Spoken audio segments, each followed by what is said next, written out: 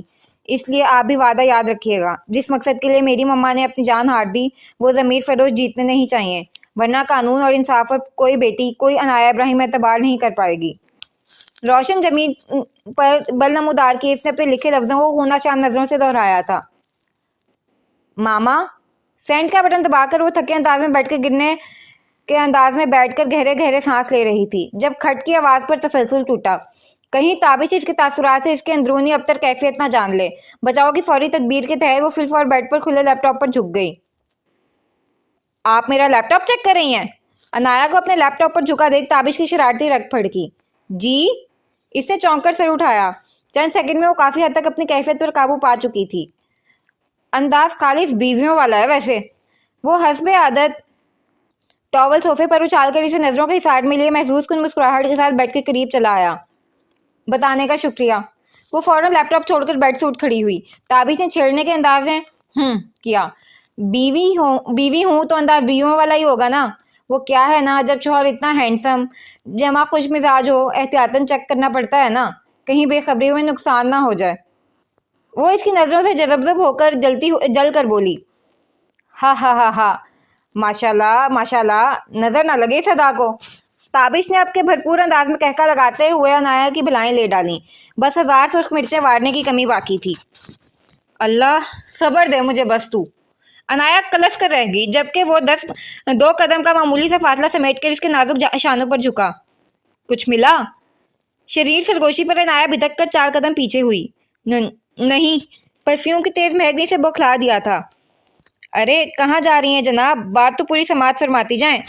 Trouser shirt میں ملبوس دھلے دھلائے چہرے اور پیشانی پر بے ترتیبی سے بکھرے نم بالوں کے ساتھ تابش اس کے یہ جا وہ ہو جانا سے پہلے راہ میں حائل ہوا۔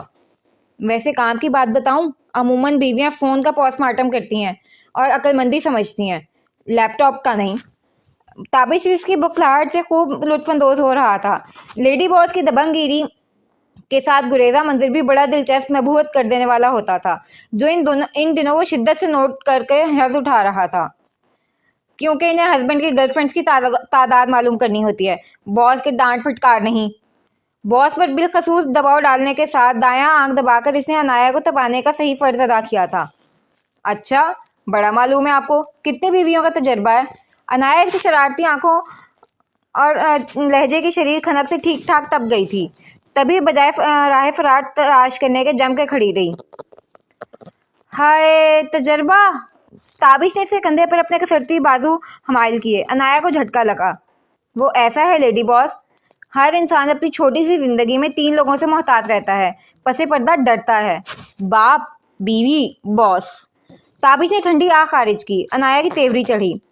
اور میں مظلوم تو اس دنیا کا کوئی اخیر مظلوم بشر ہوں، جس کا باپ پوری طرح اپنی بہو کا حمایتی ہے اور بیوی ہی باس ہے۔ مطلب بشر کو اس دنیا فانی میں کہیں 2 پل کے لیے سکون میسر نہیں ہو سکتا۔ تابش نے دنیا جہاں کی مظلومت خود پر طاری کرتے ہوئے دہائی دی۔ انایا نے متاسف نظروں سے دکھی بندے کی مظلومیت اور لوڈ ملاحظہ کیا۔ مقابل انایا کی جگہ کوئی انجان ہوتا، یا تو تابش کے اس ڈرامائی خود ساختہ دکھ پر آٹھ آنسو ضائع کر دیتا، یا اس دنیا کے عظیم ڈرامہ باز کو آسکر سے نواز جاتا۔ فلم انڈسٹری میں آپ خوب ترقی کر سکتے ہیں، فضول میں انکل آپ کو آفس کے چکر میں ڈالنا چاہ رہے ہیں۔ وہ افسوس کرنے کے انداز میں بول کر پھیلاوا سمیٹنے لگی۔ ہاں، آخر وہ جوہری مجھے مل ہی گیا جسے ہیرے کی پرکھ ہے۔ تابش شکر کا سانس خارج کرتا دھڑام سے بیڈ پر گرا۔ انایا خاموش رہی۔ ویسے بھی بیوی، آپ اس ٹیلنٹ کو موقع کیوں نہیں دیتی؟ ایڈ کے لیے آپ کو میل ماڈل کی تلاش ہے نا، مجھے سائن کر لیں۔ ویسے فیمیل ماڈل کی چوائس بہترین ہے آپ کی، میں آج آپ کب ملے اس ماڈل سے؟ انایا جو کوف سے تابش کی فضول تقریر سن رہی تھی، فیمیل ماڈل کے ذکر پر الرٹ ہوئی۔ آج گیا تھا جبار صاحب کے ساتھ شوٹنگ سائٹ پر، وہاں ملاقات ہوئی۔ She is very talented and capable. آپ شوٹنگ ایریا کیوں گئے تھے؟ انایا سختی سے قطع کلام کرتی بیڈ کے قریب آئی۔ تابش کے منہ سے ماڈل کی تعریف سن کر نہ جانے سے کیوں بہت برا لگا تھا، یا شاید غصہ آیا تھا۔ کہا نا جبار صاحب کے ساتھ گیا تھا، آئندہ آپ ادھر نہیں جائیں گے۔ انایا اس کی لاپرواہی پر تپ کر حکمی انداز میں بولی۔ ڈونٹ ٹیل می بیوی، کیا آپ جیلس ہو رہی ہیں؟ ताबिश स्प्रिंग लगे खिलौने की तरह उछल कर रोशन आंखों में ढेरों इश्तियाक लिए इसके मुकाबिल आया। हर वक्त फजूल सोचने और बोलने की ज़रूरत नहीं है। मैं नीचे जा रही हूँ, अपनी तकरीब कारी ठीक करके नीचे आ जाएं, वरना कल से अंकल के ऑफिस का रुख कर लीजिएगा। वो धौंस भरे अंदाज में हुक्म सुनाकर छपाक से कमरे से निकल गई। लानत है ताबिश, किस दबंग लड़ी से जलेसी की उम्मीद लगाई। ताबिश धड़ाम से वापसी बेड पर गिर गया। अपिया, वहाँ आपने मेरे लिए विंटर शॉपिंग करनी है, वो भी वीडियो कॉल पर। मैं खुद पसंद करूंगी जो लेना होगा। एंड चाचू, आपने आए बाएं शाएं बिल्कुल नहीं करनी है। अच्छे बच्चों की तरह अपिया को शॉपिंग करवानी है और ढेर सारे फोटो लेकर हमें सेंड करनी है।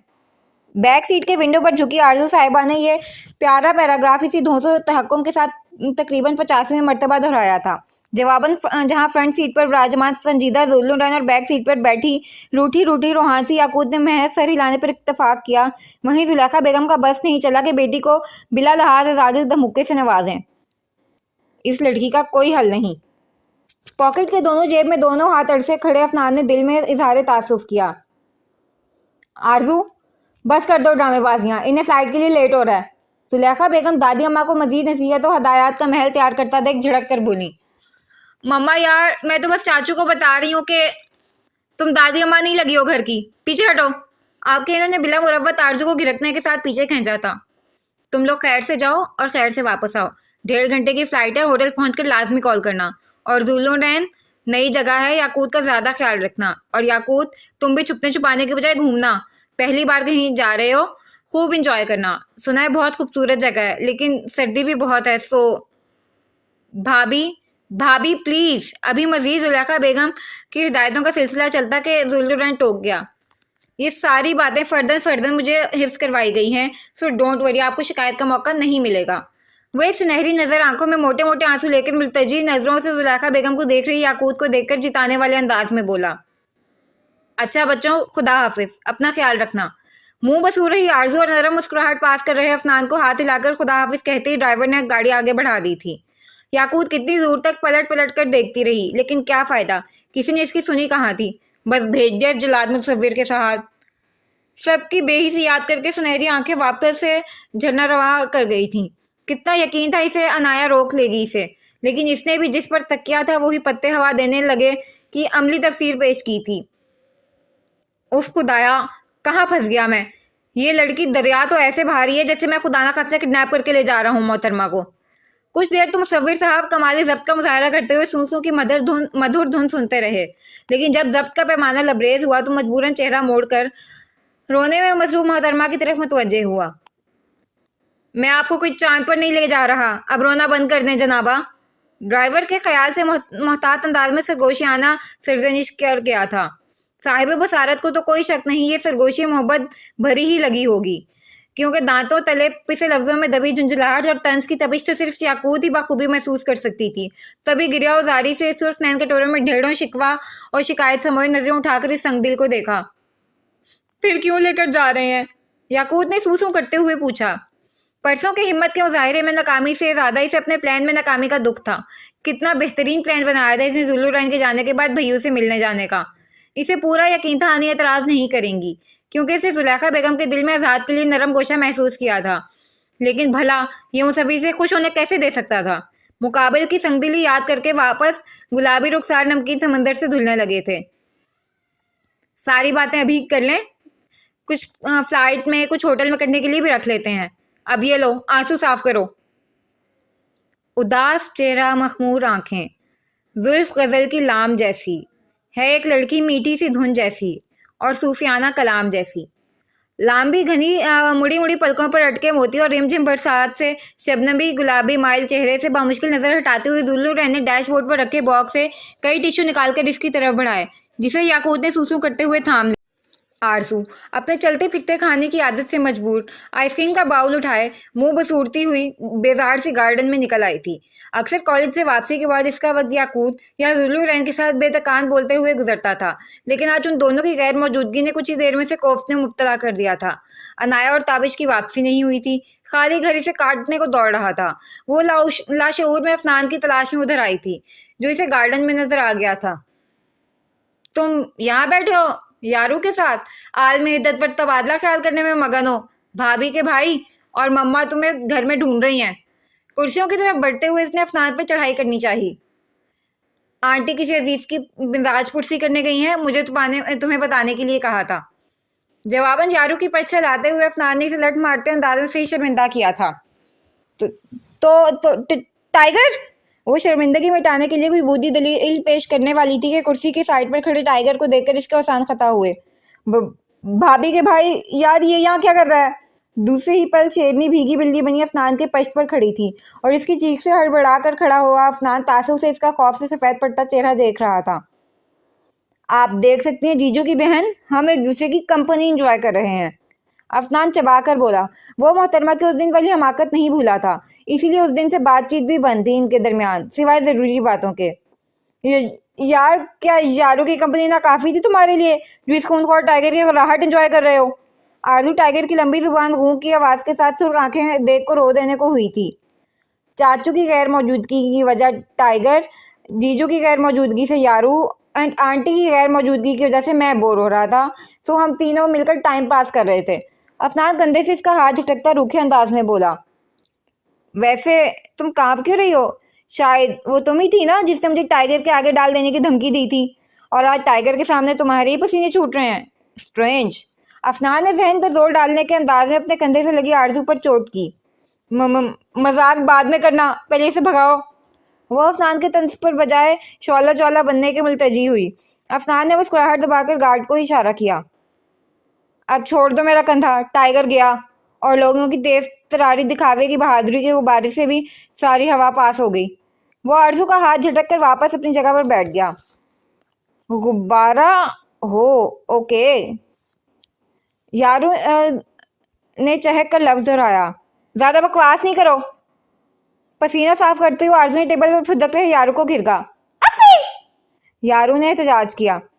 چل کر یارو, کسی آنی بلی کھمبا نوچے, سنا تو ہوگا تم نے. وہ آرزو کے خجالت سے سرخ چہرے پر نظر ڈال کر استحضائیہ مسکرایا. یارو کو لے کر جگہ سے اٹھ کھڑا ہوا. زیادہ ہے, تم میرے ساتھ سمارٹ نہیں بنو. وہ کلس کر اس کے ہم قدم ہوئی.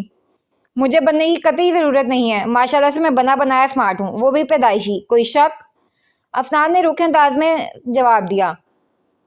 افی سمارٹ ہے. یارو نے آنکھیں نچائیں. تم چپ کرو یارو کا باڑو, اور تم بھابھی کے بھائی اتنا ایٹیٹیوڈ کس خوشی میں دے رہے ہو؟ وہ یارو کو جھاڑ پلا کر کمر پر ہاتھ جماتی افنان کے عین مقابل کھڑی ہوئی. مجھے کیا ضرورت ہے تمہیں ایٹیٹیوڈ دکھانے کی؟ افنان کا لہجہ ہنوز کھردرا تھا. تو پھر مزاج کیوں نہیں مل رہے تمہارے؟ اتنے دنوں سے تمہارے عجیب و غریب بیہیویئر نوٹ کر رہی ہوں. بتاؤ بھلا, جب بندے کو پوری بات معلوم نہ ہو تو غرض کیا ہے نیم حکیم خطرہ جان بننے کی؟ آرزو جیسے پھٹ پڑی تھی اس کے روکھے پی کے لٹ مار انداز پہ. ہو گیا تمہارا؟ تو جا کر اپنے آئس کریم کا میلٹ ہو جائے گی. یوں بھی آئس کریم تو تمہاری فیوریٹ ہے نا, جو تم کسی صورت نہیں چھوڑ سکتی, کسی کے ساتھ بھی انجوائے کر سکتی ہو. افنان نے چبا کے جتایا. اس ایک بات سے تمہیں اتنے پتنگے کیوں لگ رہے ہیں آخر؟ تمہارے ساتھ بھی تو کھاتی ہوں. آرزو جلا کے بولی. اسے بھابھی کے بھائی کی منطق سمجھ نہیں آ رہی تھی. میری بات اور ہے احمق لڑکی. افنان کا من سر پیٹنے کو کیا تھا. یہ لڑکی کسی بھی ایرے گہرے سے اس کا افنان ابراہیم کا موازنہ کر رہی تھی. تمہاری بات کیوں اور ہے؟ آرزو کی تیوری چڑھی اس نافہم لاجک پر. تم جانتی ہو جیجو کی بہن, تم اس دنیا کی احمق ترین لڑکی ہو. افنان بڑے ضبط سے دانت پر دانت جما کر بولا. وہ حقیقتاً اس وقت ضبط کمال سے کام لے رہا تھا. ہاں جانتی ہوں بھابھی کے بھائی, اور ساتھ یہ بھی جانتی ہوں تم میرے محترم الکام سردار ہو, احمقوں کے احمقوں کے سردار. سردار احمق افنان ابراہیم. ہیپی؟ وہ بھی اس طرح چڑھ کر دو بدو بولی. فضول میں آفر ٹاول اس پر روب جھاڑ رہا تھا. مطلب وہ اس کے ساتھ آئس کریم کھائے تو بات اور ہوئی, اور کسی اور سے بات بھی کر لے تو جناب دادا ابا بن جائیں گے. شکریہ. اب ہٹو راستے سے اور جا کر دلدارو کو بولنا سکھاؤ, وہی سوٹ کرتا ہے تمہیں. وہ جلے بھنے انداز میں کہہ کر تیز قدموں سے سیڑھیوں کی جانب بڑھ گیا. آرزو ہکا بھکا گھڑی کی کھڑی رہ گئی. وہ سختی سے جبڑے بھینجے تنے اعصاب کے ساتھ بڑی مشکل سے آزاد کے پہلو میں بیٹھی اپنے قوت ضبط کا کڑا امتحان لے رہی تھی. اس کی بھینچی مٹیوں کی ابری ہری ہری رگوں سے ہی آزاد کیا کوئی بھی بآسانی اس کی اندرونی زیر و زبر کیفیت کا اندازہ لگا سکتا تھا کہ وہ ضبط لازم کے کڑے مراحل سے گزر کر یہاں ان دو ہستیوں کے مقابل محض اس کا بھرم رکھنے یا پھر کسی اور مقصد سے بیٹھی ہے. تم نے تو خیر غیر سمجھ کر بھی ہمیں اپنی شادی کا بتانا ضروری نہیں سمجھا, لیکن دیکھو اطلاع ملتے ہی ہم بڑک پن کا مظاہرہ کرتے خود چلے آئے. सलीमा बेगम चुपती नजरें स्पॉट चेहरे के साथ उलझुल हुलिये में बड़े इस्तेसाक और बड़े बेनियाज अंदाज में बैठी नाइना पर डालकर मसनूई मुस्कुराहट के साथ बोली, बड़ा एहसान आपका, प्लीज़ स्नैक्स लें, मेहनत की कमाई का है और इस मेहनत के लिए हम मुलाजमों को मेहनत की कमाई के ही मवाजने के तौर पर देते हैं। अनाइना की ज़ुबान शीरी तो यूं भी नहीं थी, लेकिन इस नाकाबिले नफरत औरत की मुसलसल बकवास से अपना जब्त आजमा रही अनाइना ने जब्त का दामन छोड़कर कटीला जवाब दिया, जिस पर सलीमा बेगम का ब्लश ऑन लगा चेहरा अहानत से मजीद सुर्ख टमाटर हुआ था। अलबत्ता आज़ाद नफीम से हिला गया। ये क्या तरीका है लड़की बात करने का? जमाल वड़ाई चाक बगोला होकर खड़े हुए। मेरा यही तरीका है ससुर जी। वो भी दोनों हाथ जैकेट में डालकर जमाल वड़ाई के बराबर खड़ी हुई। आज़ाद भी इसके बराबर खड़ा हुआ। वो खुद इन दोनों की यहाँ मौजूदगी से ठीक ठाक हिसाबी तनाव का शिकार हो गया था। महज मुलाजमीन का ख्याल करके जब्त कर रहा था। बनावट मुझ में है नहीं, दिखावे की मैं आदी नहीं, लिहाजे मुरव्वत की मैं कायल नहीं, और बेवजह किसी की सुनना तो मेरी सरिश्त में ही नहीं शामिल। लेकिन फिर भी महज अपने नाम नहाद ससुरालियों की जुज़ वक्ती खुशी के लिए मैंने इतनी देर सासू माँ के शीरे में डूबे अल्फाज झीले। वो जमाल वड़ाई की आंखों में आंखें डाले जहर खुंदा अंदाज में बोली, इसका बस चलता तो वो इस आदमी और इस औरत का नामो निशान इस रूए ज़मीन से मिटा देती। इनकी खुद गर्जी, ज़मीर फरोशी और बेहिसी ने जो क़यामत इस पर ढाई थी, इसके बाद भी वो इनके सामने खड़ी थी, तो वो वाकई बहादुर थी। वरना इसकी जगह कोई और होता तो जज्बा इंतकाम से पागल होकर इन्हें इंतकाम की आग में झुलसा डालता। ए लड़की तुम! अभी जमाल वड़ाई भीपर कर कुछ कहते गए फ़ोन पर इंपॉर्टेंट कॉल देख एक भस्म करती नजर इस दीदा दलील लड़की पर डालकर साइड पर हुए। आज़ाद, ये किस कमीन की औलाद को ब्याह लेके आए हो आखिर, जिसे ना बात करने की न तमीज़ है न पहनने ओढ़ने का सलीका। जमाल वड़ाई के सामने इस लड़की की जुर्रतमंदी पर शुश्तर सलीमा बेगम होश में आती जहरीले अंदाज में फनकारी, माइंड मिसेज जमाल वड़ाइच, आप आज़ाद वड़ाइच की बीवी के मुतालिक बात कर रही हैं, सोच समझ कर करें। इनके हित्तक अमेज अंदाज पर जवाबन आज़ाद गरजा, और सासू माँ इतनी तसल्ली रखें, 1000 मरतबा आब जमजम से नहाकर भी आपका ख़ानदान आ जाए ना तो हमारे ख़ानदान के बराबर नहीं होगा। वैसे मैं जासूस हूँ, फ़र्दन फ़र्दन अपने ससुरालियों के हसब नसब से वाकिफ़ हूँ।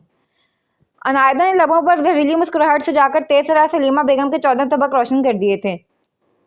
कितने अच्छे ख़ानदान की हो, ये तो तुम्हारा अंदाज़ो इखलाक बता रहा है। अकब से जमाल वड़ाइच की हकारत भरी आवाज़ उभरी, मिस्टर जमाल वड़ाइच आप।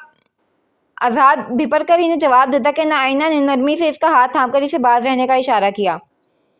अव्वल तो ससुर जी, मैं अनाइना हूँ और मेरी खासियत ये है कि मैं मुकाबिल का आईना हूँ, जो जैसा होता है मैं उससे वैसी ही बात करती हूँ। वो तमस्कुर से बोली और कबल इसके दोनों मियाँ बीवी सीख पा होकर कुछ कहते सिलसिला का अलाम वहीं से जोड़ गई। दोम, ख़ानदान से क्या होता है? अच्छे अच्छे नाम नहाद ख़ानदानी लोग ऐसी गलाजत में लुकथड़े होते हैं कि इन्हें ख़ानदान ही तो दूर इंसान कहना भी इंसानियत की तौहीन होगी। अनाइना का काटदार लहजा ऐसा चुपता हुआ आईना दिखाता हुआ था कि जमाल वड़ाइच के साथ सलीमा बेगम की रंगत भी मुतगय्यर हो गई। मैं ऊपर हूँ, आप फ्री हो जाएं। वो आज़ाद के स्पॉट चेहरे पर एक सर नज़र डालकर पलटने को थी कि सलीमा बेगम की आवाज़ पर कदम थमे। लड़की, तुम किस कदर तमीज़ और अखलाक से आ रही हो ये तो तुमने खूब अच्छे से बता और जिता दिया है, लेकिन क्या कहीं गलती हमारे लड़के के इंतखाब की है? लेकिन खैर, अब हमारा भी फ़र्ज़ है कि हम भी अपने ख़ानदानी होने का सबूत दें। सलीमा बेगम तुम तो तेज़ अंदाज में कहती इसके करीब आई, आंखों में हकारत, लबों पर जहरीली मुस्कुराहट। चेहरे की मक्कारी को वाफर मकदार में किया गया मेकअप भी छुपाने में बुरी तरह नाकाम था। अनाइना ने दोनों हाथ सीने पर बांध कर दिलचस्पी से इस मक्कार औरत को देखा। इसे मालूम था मुकाबिल खड़ी शाती औरत ने कच्ची गोलियां नहीं खेली हैं। चौला ज़रूर बदल लिया है, लेकिन इसकी चाल कतई नहीं बदली। ये शगुन के कंगन है, जिस तरह शादी की है तुमने यकीनन कुछ दिया तो होगा नहीं आज़ाद ने। मेरा मतलब कि मर्दों को कहाँ इन चीज़ों का ख्याल होता है। अपने हाथ से जुड़ा कंगन उतारते हुए सलीमा बेगम ने इसकी सूनी रंग बिरंगे बेड से सजी कलाई थामना चाही। अरे अरे, इसे पहने रखें सासू माँ। वो हाथ खींच गई। मेरे शौहर को शौक भी है और हैसियत भी माशाल्लाह से ऐसी है कि मैं इशारा दूं तो शहर की सारी दुकानें खरीद कर मेरे कदमों में ढेर कर दें। लेकिन क्या है ना, मुझे ही इनकी चमक झमक में दिलचस्पी नहीं। अपने रंग बिरंगे बैंड्स को छेड़ती हुई बज़ाहिर मुस्कुराकर मगर पुरतपिश लहजे में बोली, हाँ, बाकी हक महर में भले ही इन्होंने आधी जायदाद मेरे नाम की है, लेकिन वैसे ये तो सारी विरासत मेरी ही है, मैंने ही तो ऐश करना है। اب اتنی بڑی جائیداد کی مالکن کے مقابل ان چھوٹی چھوٹی چیزوں کی بھلا کیا اوقات؟ اچھا آپ لوگ ڈنر کر کے جائیے گا، میں چلتی ہوں۔ وہ مسکراتے لہجے میں دونوں شوہر بیوی کے سر پر بڑا دھماکہ کر کے خود لاپرواہی سے سیڑھیوں کی طرف بڑھ گئی۔ آزاد، میں یہ کیا سن رہا ہوں؟ تم نے اس لڑکی کے نام مارے صدمے اور ناکامی کے احساس کے جمال وڑائچ سے آگے کچھ بولا ہی نہیں گیا۔ صحیح تو کہہ گئی ہے، اتنی ساری پراپرٹی میرے نام تھی تو فضول میں آئے دن ایشو بنتے رہتے ہیں۔ تو میں نے جب انا سے نکاح کیا تو سوچا حق مہر کے بہانے آدھا برڈن ریلیز کر دیا۔ انائنا کی جھوٹ پر سچ کی مہر ثبت کرتے ہوئے کندھے اچکا کر دونوں میاں بیوی کو دیکھا جن کی ہوائیاں اڑ رہی تھیں۔ ایک کو کنارے لگانے کا سوچ رہے تھے، یہاں دو دو تیار ہو گئے تھے۔ لیکن آزاد، یہ تم کیسے کر سکتے ہو؟ سلیمہ بیگم غم و غصے سے چیخ پڑی۔ کیوں نہیں کر سکتا مسز وڑائچ؟ میری پراپرٹی، میری مرضی۔ آزاد نے ماتھے پر بل ڈال کر سلیمہ بیگم کو ناگواری سے دیکھا۔ وہ سب تو ٹھیک ہے آزاد، لیکن کون احمق بیوی کے نام پر اپنی آدھی وراثت لکھ دیتا ہے؟ کہاں کی لڑکی ہے، کیسی ہے، تم جانتے کتنا ہو؟ یہ حماقت کرنے سے پہلے ایک بار اور مشورہ لے لیتے۔ جمال وڑائچ غصے سے پاگل ہو رہا تھا۔ اول تو میں کسی کو جواب دہ نہیں، دوم میری بیوی ہے، میری زندگی کا واحد رشتہ، اس کے نام میں اپنی جان لکھ دوں یا اسے اپنا خون بھی معاف کر دوں تو کسی کی اتنی جرت نہیں کہ مجھ سے جواب دہی کرے۔ وہ سنہری سرخی مائل آنکھوں میں واضح چیلنج لیے جمال وڑائچ کے مقابل آیا۔ اور رہی بات کہاں اور کیسے کی، تو آپ کے لیے اتنا کافی ہونا چاہیے کہ وہ آزاد وڑائچ کی نصف بہتر ہے، شریک سفر ہے، اور اس دنیا کی وہ واحد ہستی ہے جسے آزاد وڑائچ پر ہر حق حاصل ہے۔ امید کرتا ہوں آئندہ آپ اس کے لیے گستاخانہ طرز تکلم استعمال کرنے سے گریز کریں گے۔ ڈنر کر کے جائیے گا۔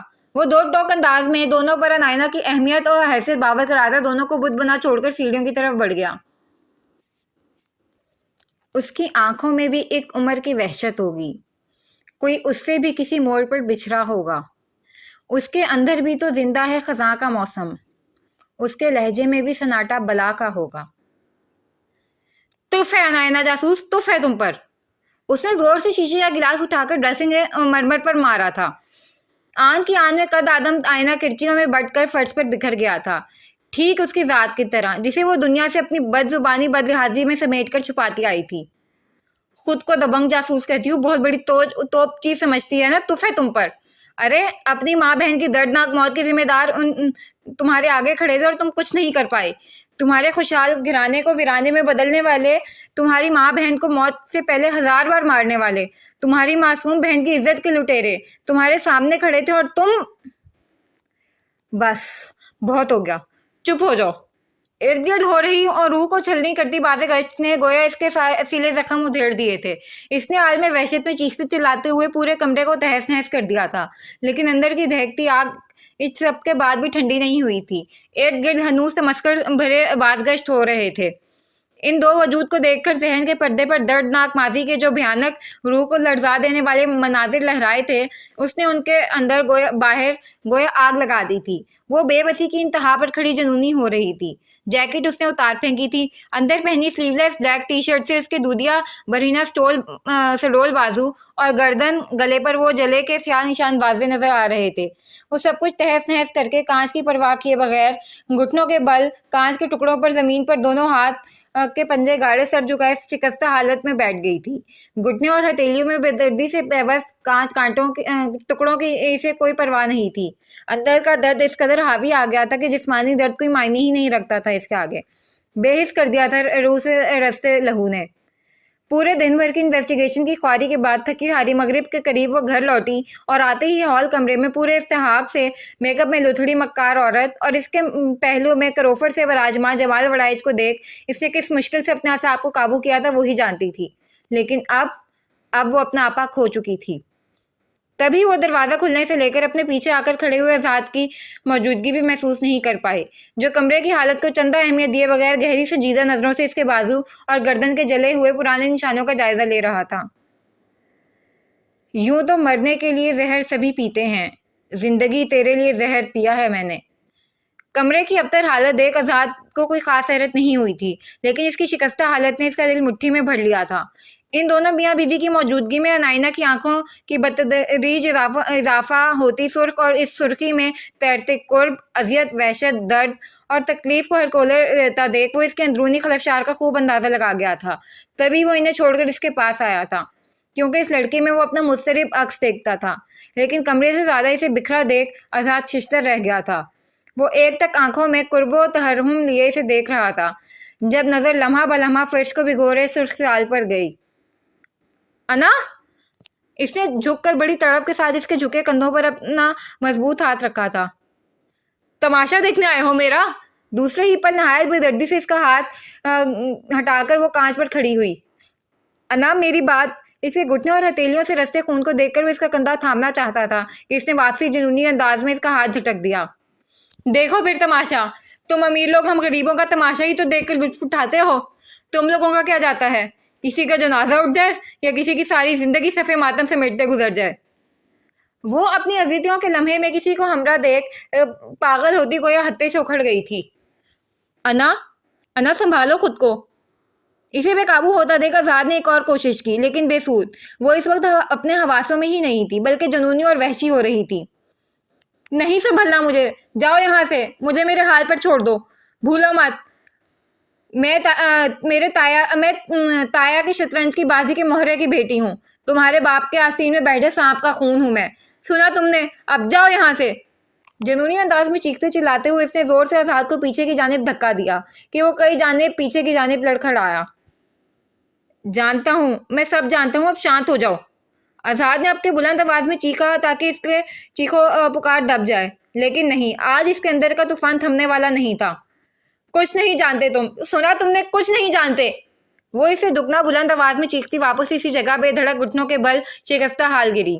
आंखों से दुख और तकलीफ के आंसू रवा थे, बाल उलझे हुए थे, दोनों हाथ पैर वमा फर्श खून से रंगे थे, गले में खराश पड़ रही थी और वो बेतकान बोले जा रही थी। अपनी अजियत, अपने अंदर भरे तूफान को हिफाज दे रही थी, अपने खून रसे जख्मों को अपने हाथों से उधेड़ रही थी। आज़ाद लब भींचकर सिर्फ चेहरे के साथ इसके बराबर दो जानू बैठ गया। वो समझ गया था जब तक ये आतिशविशा अपने अंदर की आग, जहर, दर्दों को नहीं निकाल देगी, सीने का बोझ, दिल का गुबार हल्का नहीं होगा, वो शांत नहीं होगी। वो खामोशी से इसकी हवास बेगाना हालत को देख और दर्द को सुन रहा था। दुनिया का हर इंसान चाहता है जैसे जिंदगी उसने जी उसकी औलाद उससे 10 गुना बेहतर जिंदगी गुजारे। हर बाप सोचता है इसकी औलाद ऐशो इशरत से जिंदगी जिए, इसकी तंगहाली इसकी औलाद की खुशहाली में बदल जाए। अगर मेरे बाबा ने ऐसा सोच लिया तो क्या गुनाह किया? मैं पूछती हूँ, क्या गुनाह किया मेरे बाबा ने?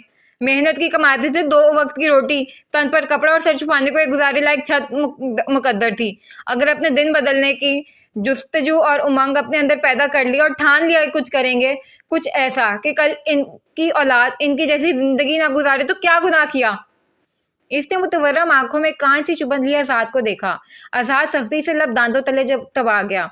इसकी आंखों से आंखें मिलाकर इसके दर्द को महसूस करना इस देव हैकल शख्स के लिए मुश्किल तरीन काम था। यह मुश्किल ज्यादा देर तक बरकरार नहीं रही, वो खुद रुख मोड़ रही थी। मेरे बाबा ने तो सिर्फ ऊंचे ख्वाब देखे थे। ख्वाब देखने पर तो कोई पाबंदी नहीं है ना। वो अपने ख्वाबों की ताबीर के लिए खुद मेहनत करना चाहते थे। वो अपने बलबूते पर अपने शब रोज़ की रफ्तार बदलना चाहते थे, लेकिन इनके ख्वाब और ख्वाहिश, इनकी मेहनत और जुस्तजू का गलत इस्तेमाल किया। मतलब परस्त, मफाद परस्त, खुद परस्त, इंसानियत की सतह से कई दर्जे गिरे हुए लोगों ने इनके ख्वाबों की शर्मिंदा ताबीर के लिए इनके जज्बात का गलत इस्तेमाल करके इन्हें गलत राह दिखाई। इन दरिंदा सिर्फ लोगों ने इन्हें अपने मकसद के लिए इस्तेमाल किया, इन ज़मीर फरोश लोगों ने। इसके साफ खतरनाक हद तक तन गए। गर्दन और कनपटी की रग यूं फड़फड़ा रही थी गोया अभी फट जाएगी।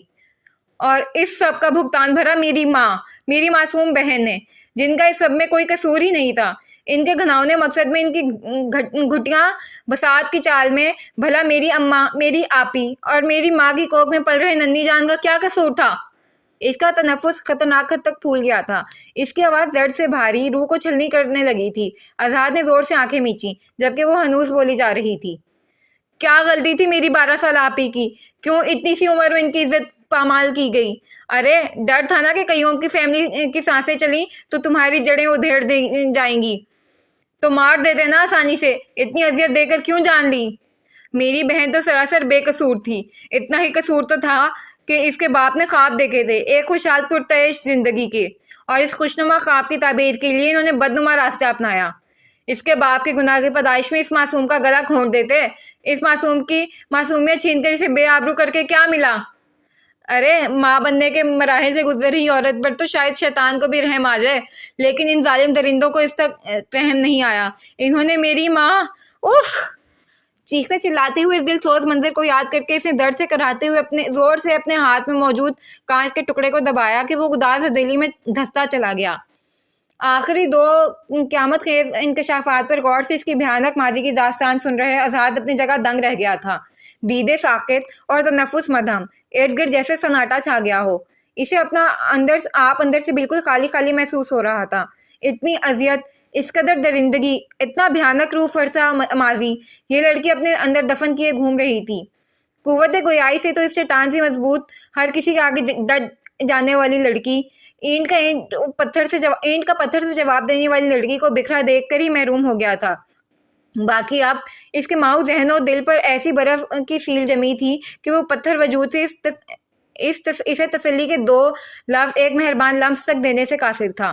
اس لڑکی کی اذیتوں کے آگے سے اپنے اتنے سالوں کی تکلیف اور اذیت بہت کم بے معنی معلوم ہو رہی تھی۔ اس کی آپ بیتی کی اذیتوں کی ہلکی سی جھلک کو محسوس کر شاید وہ پتھر وجود ڈھیر ہو جاتا، جب ایک لڑکتا ہوا سر اور شکستہ وجود کا بوجھ اس کے کندھے اور بازو پر گرا اور آزاد کے وجود میں جیسے کرنٹ دوڑ گیا۔ جانتے ہو، میری اماں میرے لیے گڈا لانے والی تھی، جس طرح بیگم صاحبہ یعنی آزاد کی ماں تمہارے اور زونی کے لیے گڑیا لائی تھی نا۔ میں نے اور آپی نے بھی اماں سے ضد کی تھی کہ وہ ہمارے لیے گڈا لائیں، اور اماں نے وعدہ کیا تھا کہ چند مہینوں میں وہ ہمارے لیے پیارا سا گڈا لائیں گی جو صرف میرا اور آپی کا ہوگا، جس کے ساتھ ہم بھی گارڈن میں کھیلیں گے جیسے تم اور زونی اپنی گڑیا کے ساتھ کھیلتے تھے۔ میں نے آپی سے کہہ دیا تھا کہ ہمارے گڈے سے تم لوگوں کو کھیلنے بالکل نہیں دیں گے۔ تم لوگ بھی تو ہمیں اپنی گڑیا سے کھیلنے نہیں دیتے تھے۔ ہماری گڑیا بھی انا، اور مت بولو۔ آزاد نے درد سے پھٹتے دل کے ساتھ اسے اپنے اندر بھینچ لیا تھا۔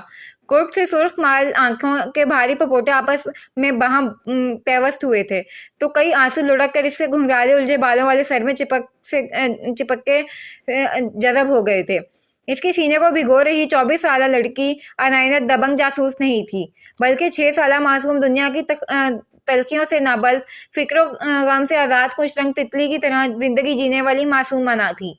وہ 6 سال کی لڑکی جو بچپن میں اکثر اپنے کوارٹر سے چھپ چھپ کر انہیں گارڈن میں کھیلتا ہوا دیکھتی اور معصوم نظروں سے دیکھا کرتی تھی، بے وجہ ہی اس کی آہٹ سے سہم کر اپنے کوارٹر میں روپوش ہو جایا کرتی تھی۔ یہ عناینا جاسوس نہیں تھی جو دھڑلے سے ہر جگہ گھس جاتی، جو منہ میں آتا تھا کہہ دیتی ہے۔ آزاد اس کے درد کو اپنے دل میں محسوس کرتا آنکھیں میچے دونوں بازو کا اس کے گرد سختی سے ساڑا لی اس کی ہچکیاں اس کی سسکیاں اپنے سینے میں سن رہا تھا۔ وہ اپنا سارا وزن، ساری تھکن، سارا بوجھ اس کے سینے پر منتقل کرتی دھیمی آواز میں ہچکیوں کے درمیان نہ جانے کیا کیا بڑبڑاتی ہوئی غنودگی میں جا رہی تھی، اور چند منٹ بعد ہی اعصابی تناؤ سے تھک کر وہ ہوش و خرد سے بیگانہ اس کے وسیع سینے کا حصہ بن گئی تھی اور ماحول پر جیسے سکوت چھا گیا تھا۔ وہی معصومیت اب بھی اس کے پرسکون بے رعایا چہرے پر چھائی ہوئی تھی، اور وہ شکستہ حال، ملول و مضطرب اس کے سرہانے بیٹھا ہی یکٹک اس کے چہرے کو دیکھ رہا تھا۔ وہ اس کے نیم جا وجود کو اٹھا کر اپنے کمرے میں لے آیا تھا۔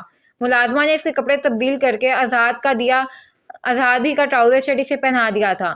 ڈاکٹر آ کر اس کے زخموں کی مرہم پٹی کر کے اسے سکون آور انجیکشن کے زیر اثر گہری پرسکون نیند سلا کر ڈھیروں ضروری ہدایات آزاد کو تھما کے رخصت ہو گیا تھا، اور وہ 2 گھنٹے سے اسی پوزیشن میں اس کے سرانے بیٹھا تھا۔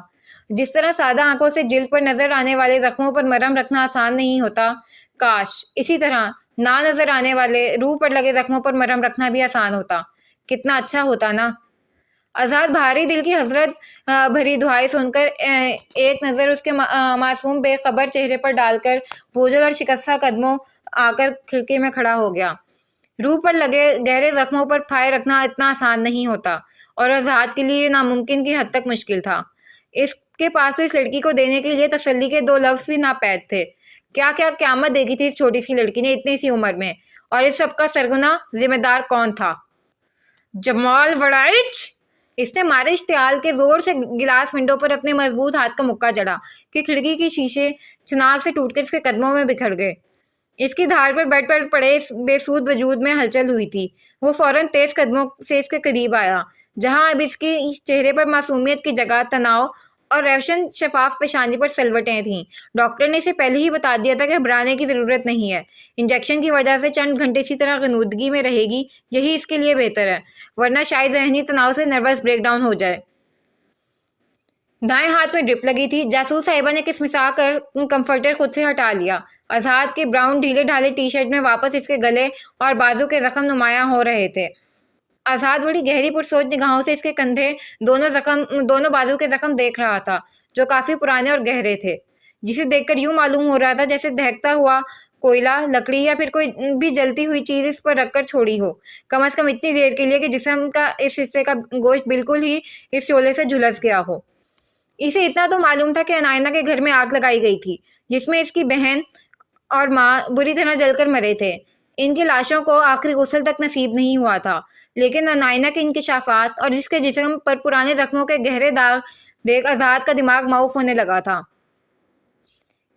کیا ہوا تھا انا آخر تمہارے ساتھ؟ اس نے الجھ کر اس کا ڈرپ لگا ہاتھ تھاما۔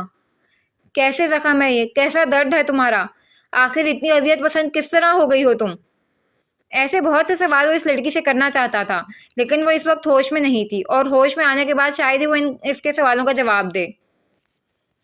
انا کی قید سے نکلے، مقابلہ تو کرے، وہ میری ذات میں رہنے کا فیصلہ تو کرے، کبھی نہ ٹوٹنے والا حصار بن جاؤں، وہ میری ذات میں رہنے کا فیصلہ تو کرے۔ اب اداس پھرتے ہو سردیوں کے موسم میں، اس طرح تو ہوتا ہے اس طرح کے کاموں میں۔ اب تو اس کی آنکھوں کے میکدے میسر ہیں، پھر سکون ڈھونڈو گے ساگروں میں جاموں میں۔ وہ کمفرٹر سے بڑی بڑی سنہری آنکھیں ذرا سا نکالے سے تیار ہوتا دیکھ رہی تھی۔ اول تو روم ہیٹر کے باوجود سردی بے انتہا تھی، تو بستر سے نکلنے کو دل ذرا رضامند نہیں تھا۔ دوسرا، وہ اپنے دانست میں ذل و رعب پر خود کو سوتا ظاہر کر رہی تھی۔ کل جب سے وہ لوگ ہوٹل پہنچے تھے، خیر سے وہ کمفرٹر میں ہی گھسی ہوئی تھی۔ اتنی ہائیڈ اینڈ سیک کافی ہے، اب باہر آ جائیں۔ 7 گھنٹے کی نیند کافی ہوتی ہے انسان کو فریش کرنے اور سفر کی تھکن کو رفو چکر کرنے کے لیے، اور آپ جنابہ نے 18 گھنٹے سے خیر سے کراس کر دی ہیں۔ رسٹ واچ پہنتے ہوئے مخصوص طنزیہ انداز میں ذل و رعب سے غلط فہمی دور کی۔ جی، وہ بھنچکا کر کمفرٹر سے باہر آئی، پھر فوراً کندھے تک واپس کمفرٹر کھینچ گئی۔ یہ جی آپ جنابہ کا تکیہ کلام ہے، میں جانتا ہوں، سو آپ فوراً باہر آئیں اور فریش ہو کر تیار ہو جائیں، ہم ڈائننگ ہال جا رہے ہیں۔ وہ دونوں ہاتھ کو آپس میں رگڑ کر اپنی دراز قد و قامت پر جچ رہے براؤن لانگ کوٹ کو ٹھیک بیڈ کے قریب آیا۔ ڈائننگ ہال کیوں؟ روم سروس کیوں نہیں؟ یاقوت نے فوراً سے سوال داغا۔ سائڈ ٹیبل سے والیٹ اور فون اٹھا رہے ذل و رعب نے محترمہ کی معصومانہ سوال پر ترچھی نظریں اٹھائیں۔ کل رات گرم بستر پر لذیذ گرما گرم من پسند کھانا مل گیا تھا، تو شاید ملکہ عالیہ کو ساری چیزیں بستر پر ہی چاہیے تھیں۔ یہ بھی ایک بہترین بات تھی کہ سوپ سے لے کر ڈیزرٹ تک ساری اپنی من پسندہ ڈشز مینیو میں شامل ہو کر ٹرے میں محترمہ کے حضور طعام کے لیے کس طرح پیش ہوا تھا، اس جانب دھیان دے کر موصوفہ نے اپنے ننھے سے دماغ کو تھکانے کی زحمت قطعی نہیں اٹھائی تھی۔ کیونکہ بھابھی کل سے 5 بار ہمیں ساتھ ویڈیو کال پر دیکھنے کی فرمائش پس پردہ حکم جاری کر چکی ہیں۔ آرزو نے الگ فوٹوز کے لیے ہلکان کیا ہوا ہے، باقی سب کی بھی کم و بیش یہی ڈیمانڈ ہے۔ شاید آپ کی طرح ان سب کو بھی میں بے حس جلاد نظر آتا ہوں۔ ایک دن میری سنگت میں رہ کر کہیں آپ ٹوٹ تو نہیں گئیں؟ وہ لوگ تسلی کرنا چاہتے ہیں۔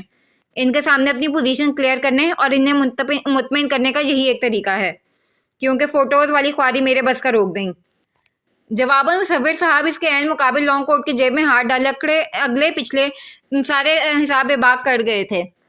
لانگ براؤن کوٹ، گلے میں اونی مفلر، پونی قید بال، مسکراہٹ کی میم سے نہ بلد گھنی سیاہ مونچھوں تلے آپس میں باہم پیوست انابی شگرفی لب، بے تاثر چہرہ، اسپاٹ گھرتی ہوئی ذہین آنکھیں، اور ہمیشہ کی طرح کشادہ پیشانی پر سجے 3 بل۔ یاقوت خشک لبوں پر زبان پھرتے ہوئے جائزہ مکمل کر گئی۔ پوسٹ مارٹم ہو گیا ہو تو رانی صاحبہ آپ شاہی بستر سے باہر قدم رکھیں گی؟ خادم کو آپ کو ناشتہ کروانے کے بعد ایک میٹنگ اٹینڈ کرنی ہے، جس کے لیے ساڑھا کھڑاک پالا ہے۔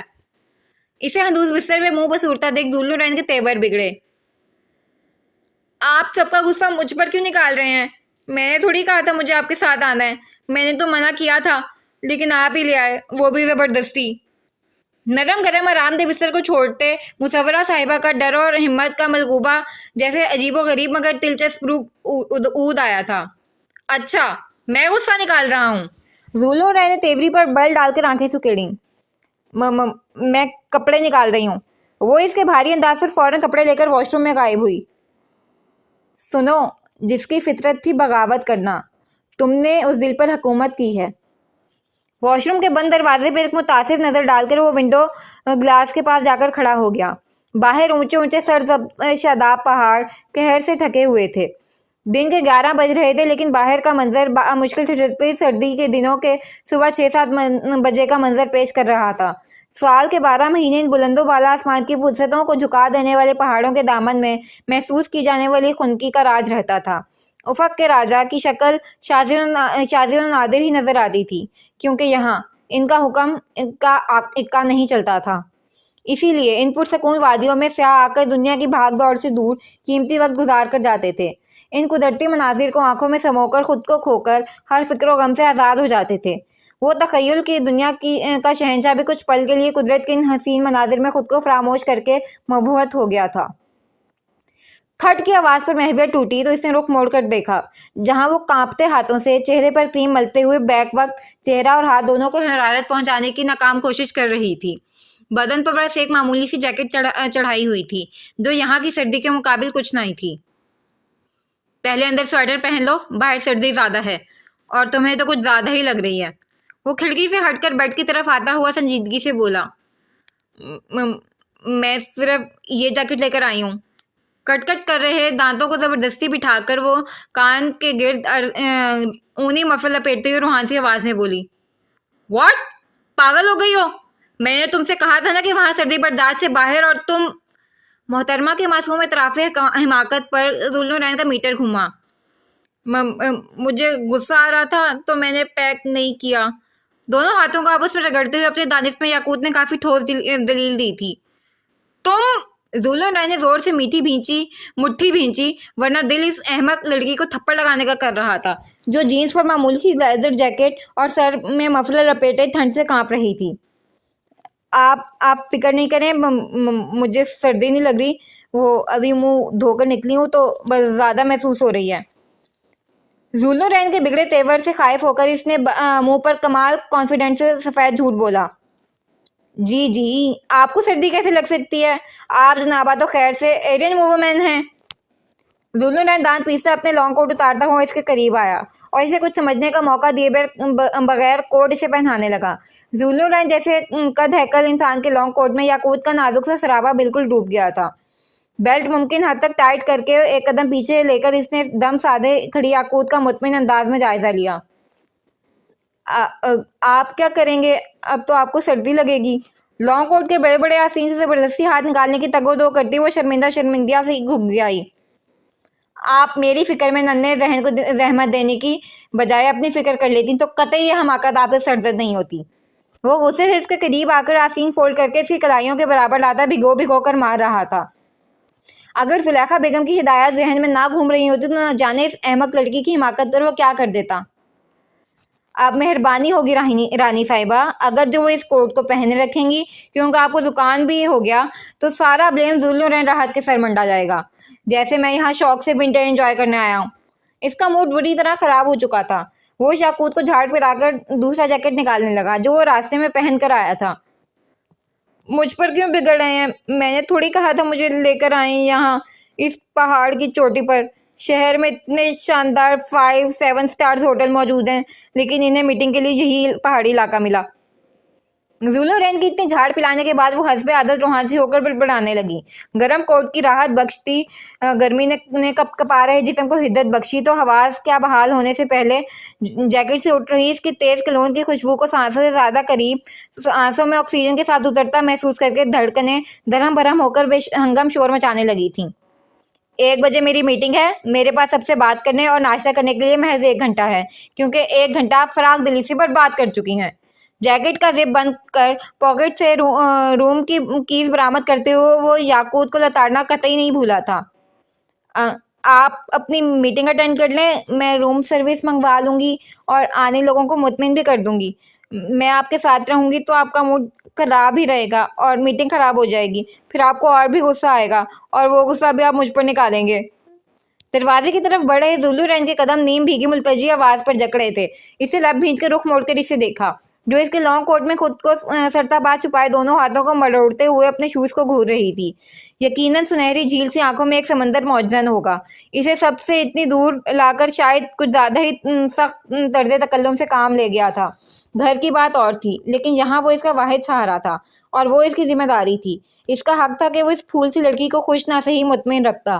دل نے شدت سے ملامت کرتے ہوئے کوتاہی کا احساس دلایا۔ وہ بھاری قدم اٹھاتے اس کے پاس چلا آیا۔ ہمیں ایک فریم میں دیکھ کر سب خود مطمئن ہو جائیں گے۔ ہاں، تمہاری سرخ چہرہ دیکھ کر میری کلاس لگی تو لازمی میٹنگ میں میرا موڈ غارت رہے گا، اور اس کے بعد غصہ تو ہر نارمل انسان کو آئے گا۔ سو چہرہ ٹھیک کرو اور چلو۔ نرم نہیں بلکہ ہلکے پھلکے انداز میں کہتا وہ خود ہی اس کی کلائی تھام کر ڈور کی طرف بڑھ گیا تھا۔